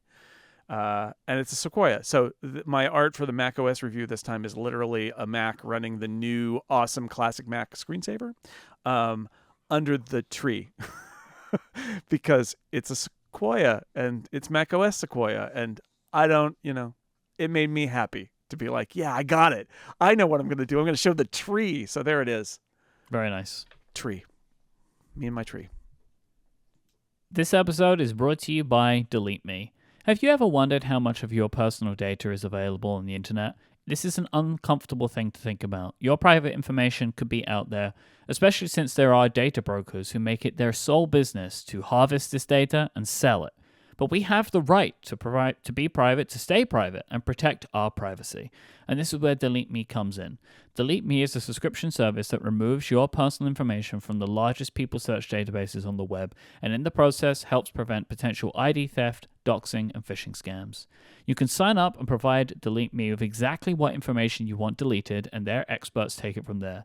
Delete Me sends you a regular personalized privacy report that shows what they found, where they found it, and what they removed. And it isn't just a one-time service. Delete Me is always out there working for you, constantly monitoring and removing the personal information you don't want on the internet. As I have gotten older and as I've been online for longer, I am aware of the huge trail of stuff that is left behind me, like various email addresses, maybe places that I put information I didn't expect that they would go, and it just like a tumbleweed and like a snowball just carries on going forever. What I love is now Delete Me is out there tidying up for me. They're getting rid of the stuff that I don't want to be online anymore, and what I really like is I can tell them, just remove these things, because there are certain things that I do want to remain out there. I'm a professional online. I don't want to not exist on the internet, but there's stuff, maybe various email addresses, contact information, that I would just prefer to be gone, and Delete Me takes care of that for me. Take control of your data and keep your private life private by signing up for Delete Me, now at a special discount for listeners of this show. Today, you can get 20% off your Delete Me plan when you go to joindeleteme.com/upgrade20 and use the promo code upgrade20 at checkout. The only way to get that 20% off is to go to joindeleteme.com/upgrade20 and enter the promo code upgrade20. That is joindeleteme.com/upgrade20, promo code upgrade20. A thanks to Delete Me for their support of this show and Relay. So we mentioned this earlier in the beginning of the show, but it is a very special anniversary here. This has been an anniversary year, and this is an anniversary year not just for the show, but for Six Colors. So 10 years ago, you left IDG and started Six Colors. So we started Upgrade. It's a big day. Congratulations, Jason. Literally, Upgrade and Six Colors launched at the same moment because it was when the embargo dropped on the iPhone 6 and 6 Plus reviews. Yep. And I mentioned this in a little bit in my post on Six Colors today about the 10th anniversary, but I got the review units from Apple, which I didn't always get. And then had to tell my PR person I wouldn't actually be at Macworld when the embargo dropped. And it was like, well, what are we going to do? And I could have just run away with the phones, but I also felt like that Apple was giving me those phones because I'm me, but also because I had an outlet at Macworld. And I could have pressed it, but I didn't want to. So I made a deal with the powers that be at Macworld that I would give them a review for free if they had a prominent link to my reviewer's notebook at Six Colors and a prominent link in my bio at the bottom to Six Colors, because it was really like, literally, this is going to be viewed by a lot of people who read Macworld, and I want them to know that I started a new site.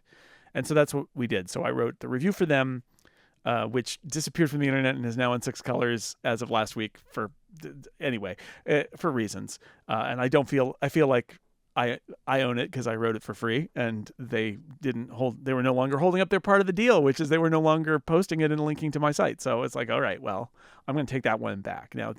And they offered to find it and repost it. I'm like, just don't worry about it. I'll post it. So I had that going to them. I wrote a substantial sort of like reporter's notebook, essentially talking about my experience reviewing those phones. Those were milestone phones too, right? Those are the first much larger iPhone 6 Plus, the 6 Plus that was even larger still. And they drove a huge upsurge in iPhone sales, and like it was a big moment for Apple and the iPhone. That phone was a great success that turned into a future disaster that they were clearing up for many years because those phones were so successful. It really messed up their earnings for a long time to come, right? Because they were this huge bump in sales. That's like, what's wrong with you? Why can't you do that more? And they're like, look, that was really a one-time thing. Yeah, so, it is funny that, like, obviously I'm aware of 10 years and, like, I've been thinking about it a lot and thinking back to when we started the show and how long ago that feels. But the iPhone 6 and 6 Plus feel way older than this show in my mind. Like, they feel so long ago. Like, it almost, I can't believe that, like, when we were planning this show, it was like the iPhone 5S is the phone we were using.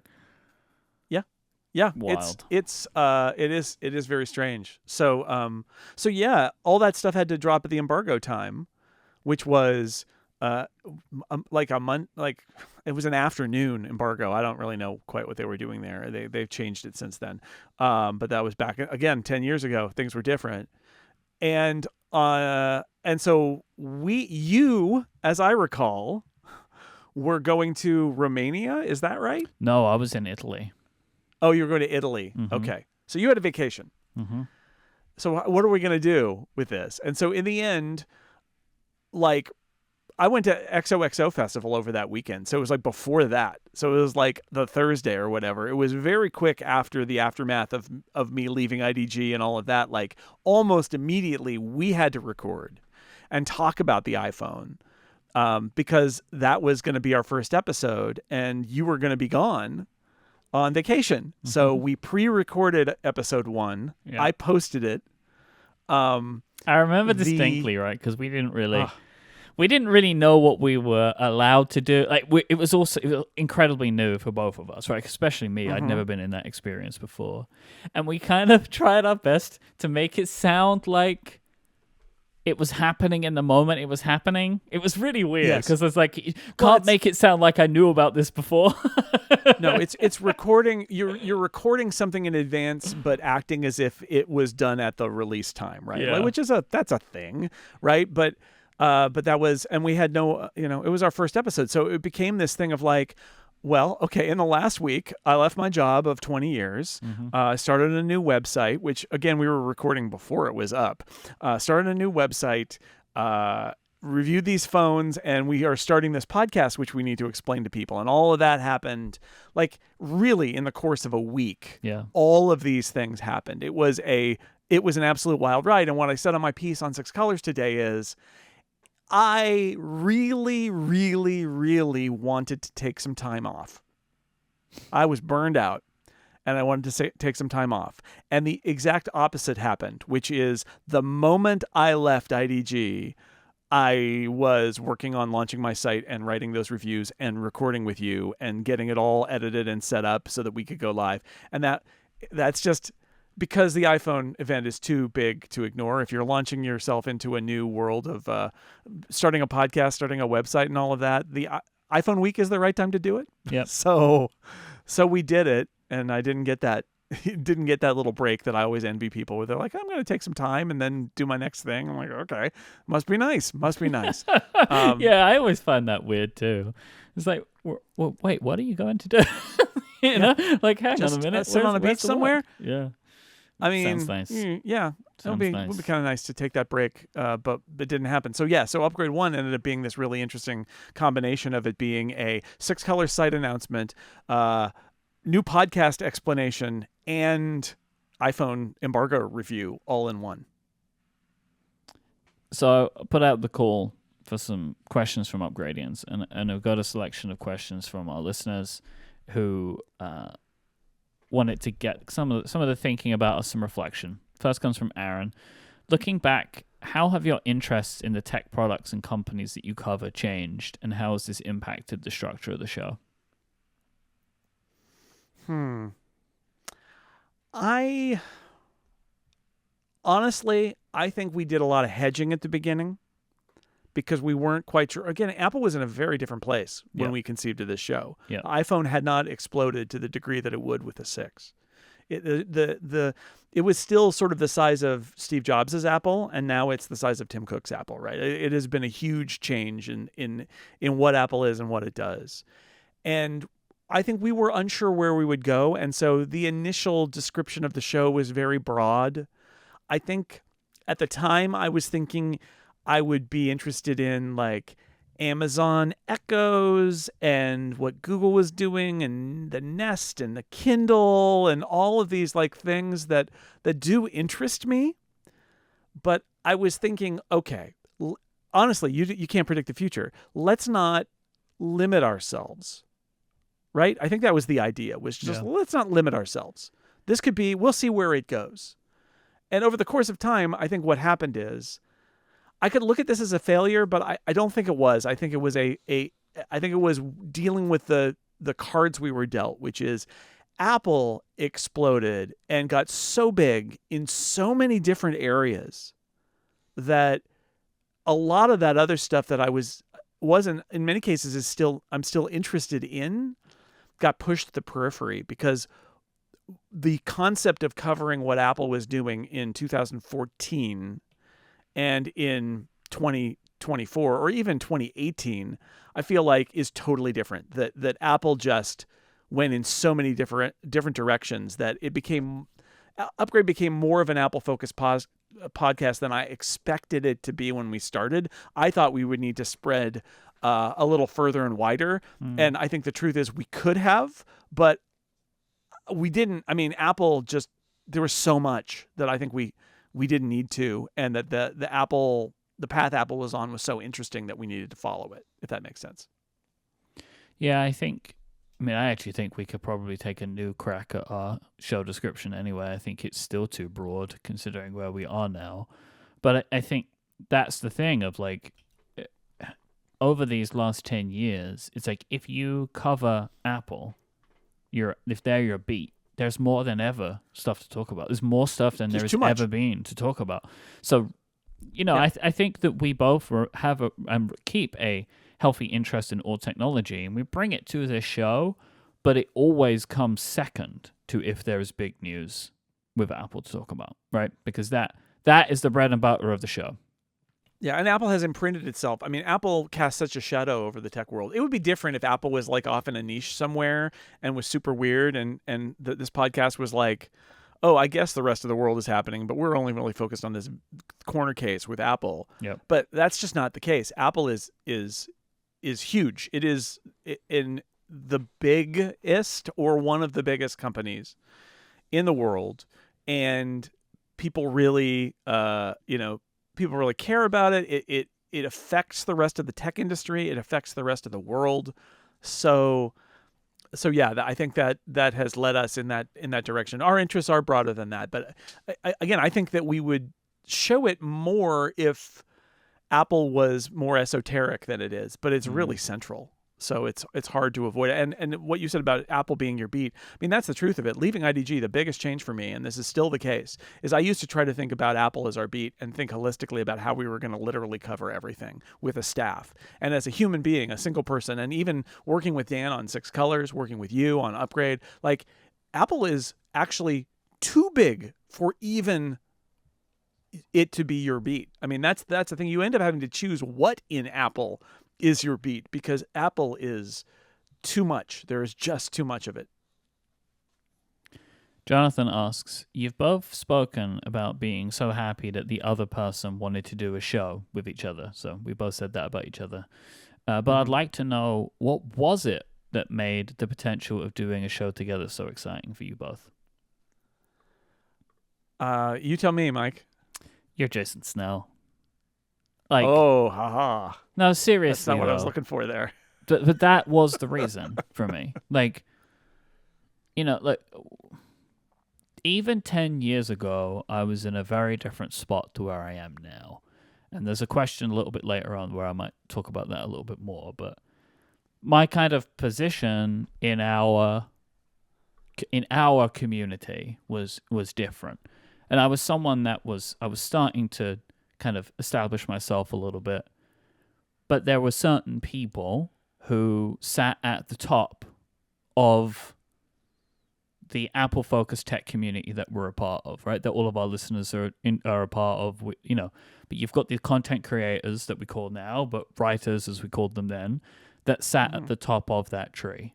You know, and you were one of these people. You always have been, right? Like Jason Snell was like one of the people that everybody knew. Jason knew everyone, you know, like Jason's party at WWDC was one of the hottest tickets that you could get. Like, I remember getting my first invite to that party and I nearly did a backflip. I was so excited. Like, it was huge for me to have, one, just to know you, right? And to be friends with you was exciting enough. But to have gotten the opportunity then to be in a position where I would be your equal, right? That we would host a show together was just so incredible to me. And like I always loved when I got to hear you talk about technology, and was always kind of sad about the fact that I didn't get to hear you talk about it enough, right? Because you were kind of in the corporate structure that you were in. And so like, I sure was. Right? And this was like this conversation, this famed conversation in the history of Upgrade, where me and you sat down for like an hour in Ireland at the All Conference and kind of spoke about all of this stuff. You know, like I remember saying then, like thinking how incredible it would be to hear just a tech podcast like the ones that we do with you on it. But for me, like just what an honor it would be to be able to do it with you, because you are a historic figure in the history of covering Apple. You are, like, whether you like it or not, right? Like, you were at the iPod event, right? Like, you have been through the history of this industry, right? Like, you have been there. And, like, that is an absolute honor for me to be able to have gotten the opportunity to do this show with you. And it continues to be an honor for me today. So, there you go. Well, thank you. I didn't mean to call you old. Yeah. My hip. So that old conversation, that was in the spring, right? Of 2014, I think. And that means it came after I'd already attempted to escape my job once. And I know I've said this before, but it's like, well, you say you tried to quit and they didn't let you. What is that? It's like, well, I tried to quit. I had nowhere else to go. I just couldn't do the job anymore. I was miserable. And they said, no. We just changed our management structure. There's a new person in charge. It's going to be better. Please stay. Please stay. And I was like, all right, okay. And I was, because again, I got up the courage to quit and not have anywhere else to go. And I wanted to start things on my own. But it was, you waver. And to have the full court press, very charming, very flattering from the people at IDG to stay. We got this new guy. We're putting him in charge. It's going to be better. And like, that was all fine. And I regret not actually just saying, well, no. But in the end, it worked out, I guess, in the sense that seriously, 8 months later, the new guy who was going to fix everything got laid off. Got fired. The president of the new president of the group got cut. So how well did that work? Well, I got severance out of it because I told them I wasn't really interested in going through these shenanigans again. So I got more runway to start my own thing. But I say this because I had spent a great deal of time thinking about what I wanted to do. And when I saw you at UL and we had that conversation, I had already been thinking about that a lot. And in this era, so this is the era where you guys were doing the prompt on 5x5. It was an era where Hypercritical had just finished. And I had been listening, I don't even know what was happening with the talk show, but I had been listening to this model of tech podcasts where there were people talking, there was like somebody who's a writer, reporter, whatever, talking to somebody else about it, and you build a podcast around it. And with envy, right? I mean, and during Fireball too, I was like, I could do that. I'd love to do that. But I've got my corporate job and that's fine. So I've been thinking about that a lot. And so when we got to the point where, we had that good conversation, I had definitely been thinking about these sorts of things. We got to the fall and I realized that I was going to be going out on my own. You guys at that point started Relay. And again, I've been listening to the prompt and I was listening to Connected, and that was my identifier. And I think the reason that I approached you and not Steven, who I could have approached, was in part because we had that conversation at UL, and in part because I felt like we were different enough in a way that Steven was a little more aligned with me, actually, right? That I thought that it might be a better combination because otherwise Steven and I would just talk about Performance all the time, and it would have been canceled after like 10 episodes of the Performa podcast. So instead, I don't know, and I think we had when we had that conversation, we made a good connection. Anyway, so I definitely, part of it was just me thinking I like that you guys were starting Relay. I wanted to do that 2-person podcast with continuity and follow up. I wanted all of that, and it just seemed like the best fit. So you and Steven ended up being one of the very first people to hear that I was leaving. Yep. Because we needed to plan it if we were going to do it. This episode is brought to you by our friends over at Backblaze. Backblaze are the folks that look after your digital data with their unlimited computer backup for macOS and Windows for just $99 a year. So you can protect all of your data automatically, never having to think about it. It's not just for personal use. Backblaze is great for businesses. Protect the whole team's data through a centrally managed administrative console.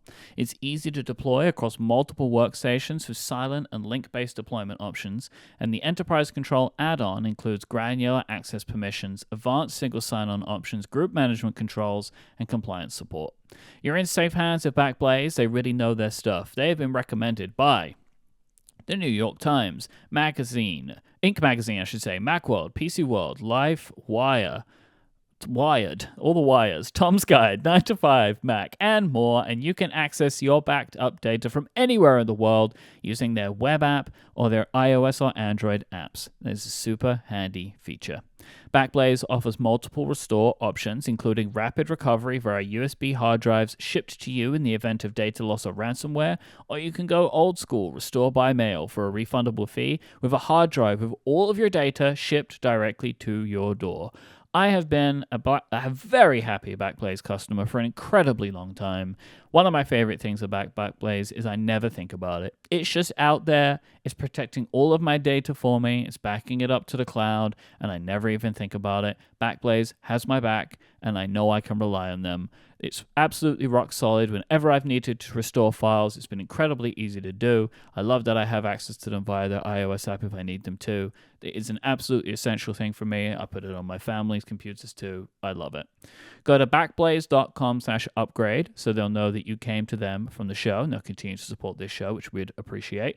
Backblaze have restored over 55 billion files for their customers. Don't be that person and forget to back up your important files. Receive a fully featured no-risk free trial at backblaze.com/upgrade. Go there, have a play around, start protecting yourself from a data disaster. Don't put it off. Start today. Our thanks to Backblaze for their support of this show and all of Relay FM.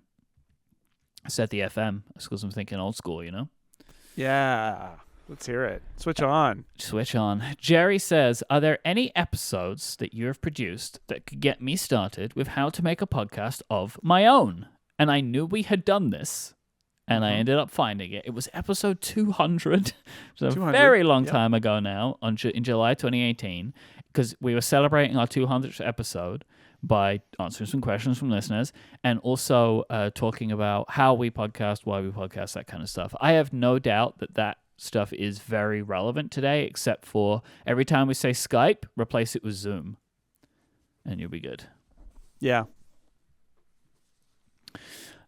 Adam asks, is there anything you miss about being a smaller company? Or I would maybe reframe that of like from when we started to now. Are there things that you miss from the earlier days of Six Colors to now? Oh, I mean, Six Colors is not that different because Relay has grown, but Six Colors is what it was. I mean, it's me and Dan, and that's nice because one person site is harder, and it's great that Dan is there because we also have all these other things that we're doing. So I really appreciate that Dan Morin, who worked for me for ages at Macworld, and it is I I don't know if he was always part of my plan or not, but I think my plan was really to give all of my friends who no longer had a place to post things on the internet, to give them a place to do this. So like Dan Frakes, before he got a job, he posted a couple of things, and Philip Michaels posted something. And I mean, like, there were people in those early days. But Dan wanted to make a go of it kind of like on his own, and he was willing to do his tech stuff at Six Colors. He did a bunch of others blogging in other places.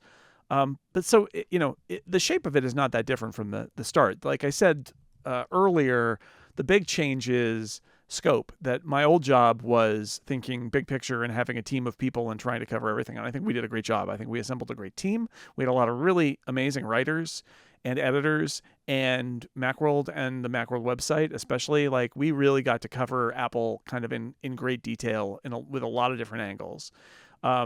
Being just me, or just me and Dan, like, the scope completely changed. And so we found our way and all of that. But it doesn't, other than the fact that we did a membership and added a community, and that has changed the feel of it a little bit, because there's now, like, the Six Colors readers are no longer theoretical. They're actual people in a Discord. And before that, a Slack. RIP to the Slack. But we moved it to Discord. Anyway, that's changed. But, like, I would say that the Six Colors side of it is not that different, in the sense that it's just a place for me to post my things that I write, and it continues to be that. Relay, I feel like this is a better question. So what do you think? What are you feeling right now? I mean, being a smaller company is nice because you have less to do, like, less, in theory, being a smaller company means that you have, like, less things that you need to manage. But what has actually happened is, as we got bigger, Stephen and I brought in people to do more jobs. So, like, if Relay was smaller, I'd probably be busier. So I don't miss being a smaller company than we are now. I mean, the bigger something gets, the more pressure it can bring, which is that, but that just comes with the territory. That's kind of what you pay for success, I suppose, in a way. So I don't miss being a smaller company at all. There are things I miss from when we started, right? Like, there was, like, a lot of excitement, and there was always new things happening, which was fun. And, like, a lot of those new things happening were new shows, right? Like, in our first year or two, we were launching stuff left, right, and center, and they were really exciting projects with loads of really exciting people. And we just decidedly do less of that now, because it's just not the mode that Relay is in as a business. It's not where we are right now. We're much more in the way that I've been trying to phrase it is, we are, like, listener first, and those listeners are the ones that we have. Like, I am really focused now, and that's the same for this show too. It's the same for all of my shows, on really serving the people that are here, and, like, trying to give those people what they want, rather than like trying to find new people endlessly and, like, tailoring and ruining things for that. Like, for example, I think a good thing of that is the video that we do. Right. The logical way to do this is for me and Jason to see each other, right? And, like, that is the logical way to make a video show. But we don't want to make the show worse for the people that have been listening to it for 10 years by now, like, instead of me describing to Jason what something looks like, I show him. And that is what naturally would happen if we were looking at each other. But that is doing a disservice to our existing listeners. I don't think that is listener first. So we produce the video version of this show in a very different way to how other people might, or how we would naturally, to make sure that we're doing all that stuff. So, yeah, I don't miss being smaller. It's less kind of like, oh, what could happen next? But I actually think I'm good with that. I think I'm fine with that. Something you said that, I wanted to mention, when you're starting out, and I know I've talked about this before, and I did a whole episode of Focused about this as a guest star, but when you're starting out, you do everything, because who else is going to do it? So if you can do it, you do it. And that means you can do it, or you learn to do it, and then you do it. The thing about, and again, is Six Colors bigger? I don't know, but, like, we have revenue. I know we have a business. I know what the money is in the business. Day one, we had nothing. And so it's you do everything. Now we've got more of a business. One of the things that's allowed me to do is realize that there are things that I was doing, not because, and this is important, for anybody else who's in similar circumstances. I was doing it because I could, not because it was a thing that I had to do because me doing it was the secret sauce. And I work in a business where there is a certain percentage of what I do where me doing it is the secret sauce, right? I am a content creator. I am a writer. I am a podcaster. I am a producer of podcasts. I have ideas for things that we're going to do on this show or on the Podcastathon or on the Incomparable. I have ideas of that. That's part of the mix. I have strategy of like, where do I want to go? Is there something I want to change? That's business strategy that because it's my business, I need to do. It's a thing that has to be me. But there was this huge chunk of things that I only was doing because I'd been doing them and not because I needed to do them and not because I added the magical element. And so I did spend some time 2-3 years ago finding people to work with who I could pay to do those things. And that gave me more time back to have more energy and more time to do the things that I actually need to do that are things that are for me and not things that anybody could do. Because again, going back to that I'm just one person thing. Like if you're just one person, and I'm sure that somebody like Marcus Brownlee experiences this on an even greater scale, right? Because he's got such a successful business, but it's the same idea, which is 100% of his time should be focused on the things that only he can do. And he can do everything that people in his business do. He can do it, but he doesn't need to. And so he hires staff to shoot and edit and all these things. And even somebody like Quinn at Snazzy Labs, it's the same thing, right? A lot of content creators can do everything or almost everything. But at a certain point, there's only so much a single human being can do in a day. You need to focus on the things that you absolutely need to do and let other people be your teammates who can do those other things and work with you. And that for me is the biggest thing about being a more established company, and I don't miss it, right? Because I was very much chief cook and bottle washer kind of person at the beginning, because everybody in a small business is that. And I know Relay, it's the same thing. Like you grow over time, and one of the things it allows you to do is work with other people to do those other tasks, and then you can focus more on the stuff you need to. And that's been a big change. Christian asks, I've only been listening to the show for about 4 years, which means I've missed out on over half of Upgrade. Well, Christian, it is all out there. I wouldn't recommend it, but you can always go back. Don't. What are some of the things that have stuck around since the beginning? Are there any bits or segments that have been dropped over the years? So I did some thinking about this. So a lot of our special episodes started in year one. The drafts, Upgradies, the holiday special, they all started within the first year. We dropped out some segments like Upstream because it became its own show. Yep. And we had the Summer of Fun that came in at some point. That was in after the first couple of years because we were realizing how hard it was to come up with things to talk about in the summer. And I feel like we used to have more guests on for timeless topics throughout the year rather than what it is now, which is guests typically are covering somebody's vacation. So I think they're kind of the changes that we've had. Right. I mean, yeah, there was the early time where I was like, let's get Scott McNulty on to talk about the Kindle, right? That was like episode 3. Yeah, we don't really do that anymore, but we were trying to figure it out. What's funny is for a show that's got segments, we called them verticals at the beginning, right? But which because I was laughing at the idea that everybody in the media business calls things that are focused on a particular topic a vertical, and so then we did a lot of sort of jokes about verticals. But but we did build up segments and Ask Upgrade and follow up and all of those things. Oh my gosh, yeah, Ask Upgrade. Don't forget. We created that. All right. That segment of send in your questions is called Ask Something. It came from this show. Follow up, we did not create. Ask Upgrade. No, follow up, we did not create. But so I'd say a lot of it was there, but we definitely things. There's stuff that you think is going to be a thing, and then it's not a thing, and you just drop it and you move on, and that definitely. That continues to happen, but in the early days, there was a lot more experimenting with. Again, you're like, what's the show? Are we going to bring guests on to talk about particular topics?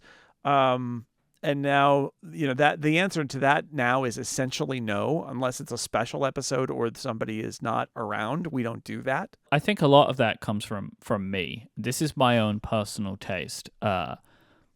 I tend, in my podcast listening, to not enjoy guests in the regular show format. Sure.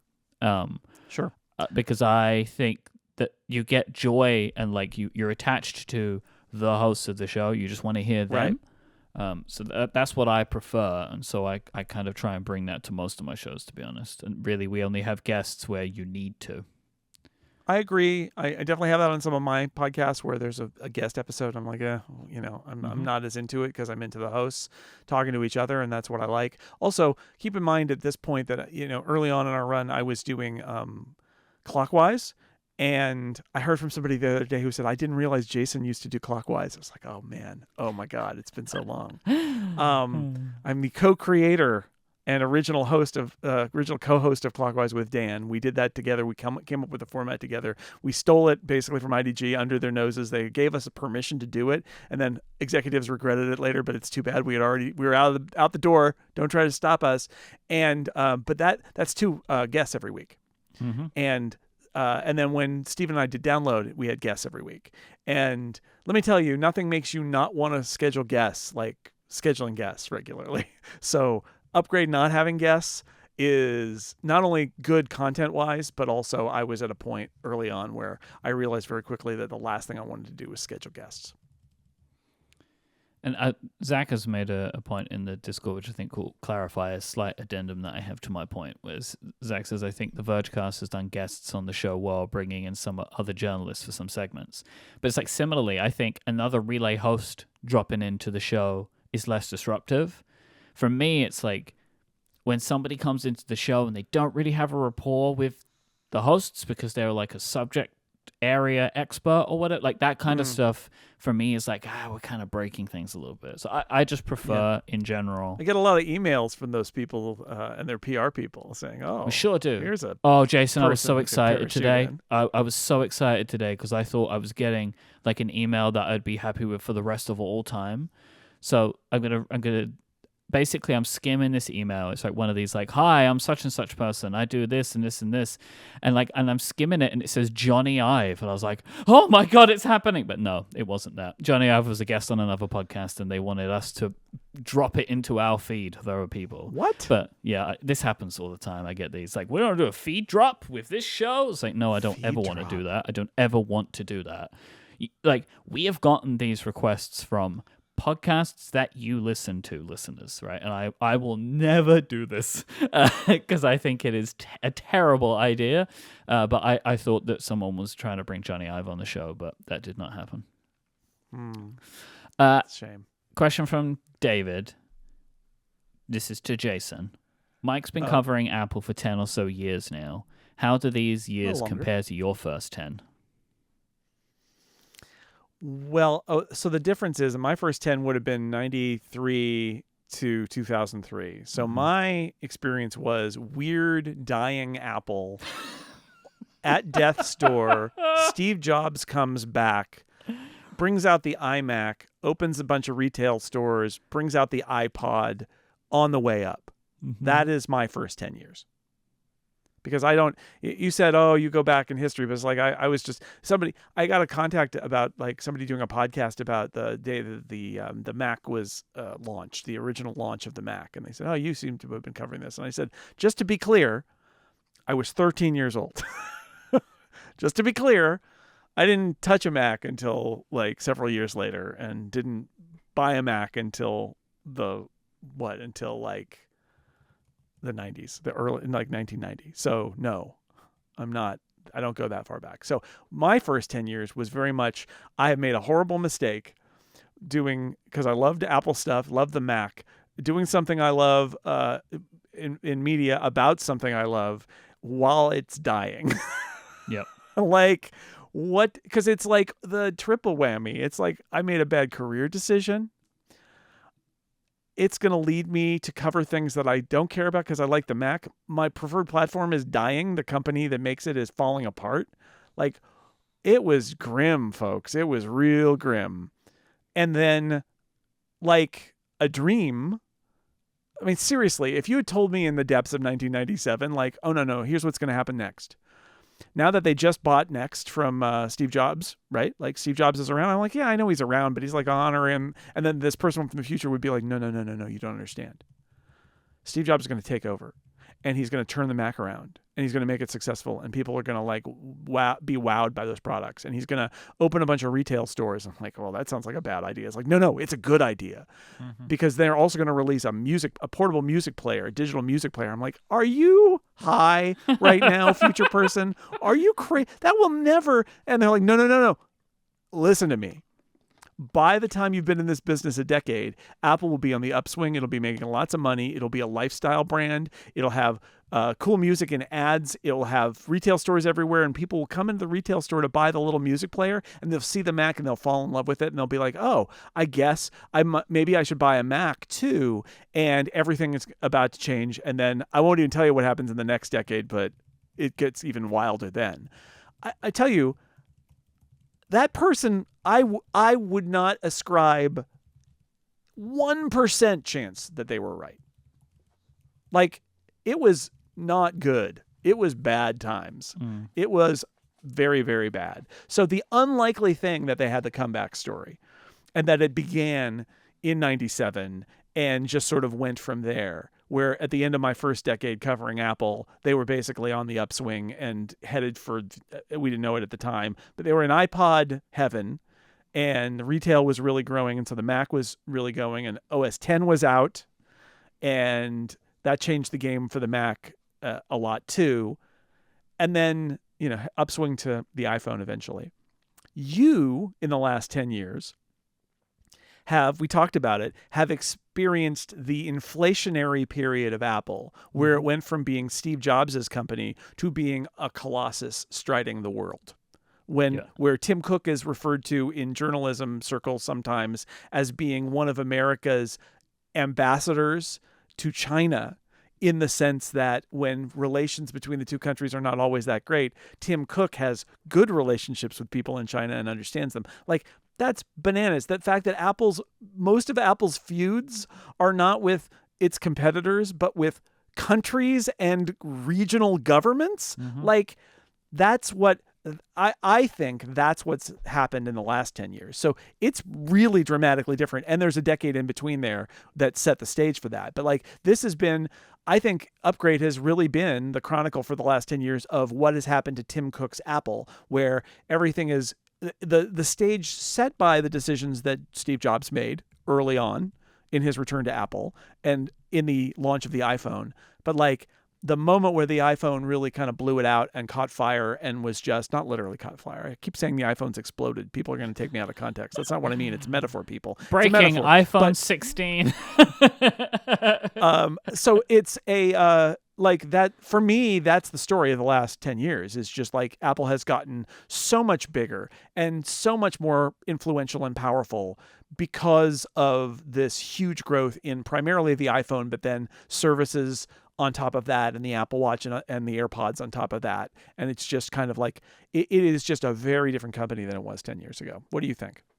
I mean, I couldn't agree more. Like, it depends on where you cut my 10 years from. It's either the 10 years from when I started, but I started at the iPad, right? It was when I first started podcasting, as the iPad had been released. Or you start it from 10 years from now, and it starts with the biggest, most successful iPhone, contextually the most successful iPhone in history, right? And it's like, it is a very, very different time. But there is interesting parallels, right? Where like, you're looking at what Steve Jobs and like his rise through, like everything that he did and changed the company in the ways that he wanted to change it, like over that longer period of time. And then you have the same with Tim. Right, like Tim took over the company, worked out what he was doing, and then started changing it and molding it the way that he wants. Very different times, but the ideas remain the same. I wanted to very quickly, if you've listened this far, I wanted to just mention Upgrade Plus again. So I think this is a good time to talk about it. We have a membership program. You can go to getupgradeplus.com and you can learn more. We mention it a lot, but in the last 5 years, Upgrade Plus has become an incredibly important thing to the both of us because of how it represents how we make a living, where membership has become the stable bedrock on which the show can be built from. Advertising goes up and down. Sometimes we don't have as many advertisers. Sometimes our advertisers don't pay as much as other times of the year. But our membership remains consistent, and we would love for you to consider becoming a member. You get longer ad-free versions of the show every week. You get access to the Relay Discord. You get access to other perks for being a Relay listener, including additional bonus content. But for the purpose of this conversation, what I'm telling you right now, you support the show. It helps the show continue. Me and Jason want to continue doing this show for as many more decades as you'll allow us. And I would really love it if you would consider becoming a member and supporting the show. You can find out more by going to getupgradeplus.com, and you can sign up today, and it would mean an awful lot to the two of us, I'm sure. Right, Jason? Yeah. Yes, absolutely. And it's been a great thing. Like I said about Six Colors, the same goes for Upgrade. It has been great to have that as part of this journey and has allowed us to continue doing what we do. Yep. All right, so that's going to be it for this week's episode. If you would like to send us feedback, some follow-up or questions, you can always go to upgradefeedback.com and you can send those in. I guess next week's episode, we're going to be reviewing the iPhone 16. It's a banger. Yeah, new iPhones in hand, hopefully. And we'll be together. And we'll be together in person. That's right. Yeah. You can check out Jason's work and Dan's work. There's a bunch of articles about reviews and stuff over on sixcolors.com, and you can hear him on theincomparable.com and here on Relay. You can listen to my podcast here on Relay and check out my work at cortexbrand.com. Jason is at jsnell. I'm at imike. You can find clips of this show on TikTok, Instagram, and YouTube, where we are at Upgrade Relay. Thank you to our members who support us at Upgrade Plus. Thank you to our sponsors. This week is the fine people over at Backblaze, Delete Me, and Fitbod. They help make this show possible. Please go to stjude.org/relay and consider donating to our campaign for this year. And don't forget, this Friday, September 20th at 12 p.m. to 12 a.m. U.S. Eastern Time, you can catch the 6th annual Podcastathon broadcasting live from the campus of St. Jude. Me and Jason will be there. Stephen will be there. Casey Lewis will be there. Kathy Campbell's going to be there. It's going to be an incredible time. I hope that you'll join us. And I will say right now, more than ever, thank you for listening to this show. Whenever you started, we appreciate you. This is why we do this. We do this for you, and we hope that you will always enjoy it. Until next week, say goodbye, Jason Snell. Goodbye, Mike Hurley.